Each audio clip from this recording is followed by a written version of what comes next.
Hi Blair, Phil Beever here from the Wilderness Club. Quick recap on our lesson this morning. So we watch here as you take the club away, you can see the first move is that club head works inside the body line. We can see that going back where that club head is. If we look at this guy here on the right, as he takes it away, you're going to see the club head stays more in front of him. So when he's going back, his hands, your club head hides his hands at this stage, which is what textbook move there. So what that means is when he hinges his club, it's going to be more vertical. We can see there if we draw a line on his shaft, it's pointing inside the ball line. With yourself, Blair, if we look at yours, when you get to a hinge, we can see now it's an extremely flat position. So that means it's going to hit a lot of pushes and a lot of hooks from that position because we're going to have to rely on the club face to square the face up. As we keep going, because you started a little bit low and deep, the hands for me could be a little bit more upright, a little bit more into this line here. So the hands are in line with the right shoulder. If we look at this chap here, his hands are pretty much on top of his right shoulder, and his hands are higher than his head. With yours, they're in line with your head, really. And again, it's just because it's going back a little bit low. So the first move for you is to feel like you push away, no rotation in the hands.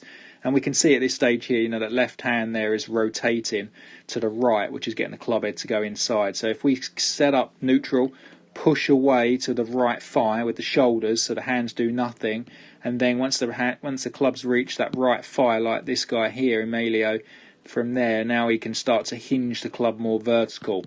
And that would just get the ball straighter. That gets a bit more turf interaction as well, Blair, because we need some more divots.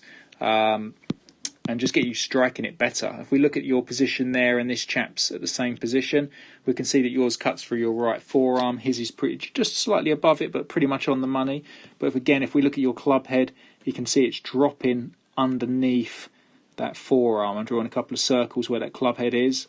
Okay, so it takes a long time for you to get the club head back in front. It's taken 4 frames. The 5th frame, it's back in front. If we look at this guy on the right again, you'll see that his club head stays always on that forearm or above it. Okay, so we can see that quite clearly. So he never drops what we call under plane. Anything this side of the body here is dead because you have to rotate the hands extremely hard to square the face, where he's just turning the body into impact. Where with you there, Blair, this particular one looks like a block. We can see you're coming in way too inside and going to shove it, and then obviously occasionally you'll try and counteract that and snap it. So work on that takeaway, get the club a little bit steeper going back, get that hinge working for me. Good feeling again is to put your bum against a wall of the house and make some back swings to miss it going up.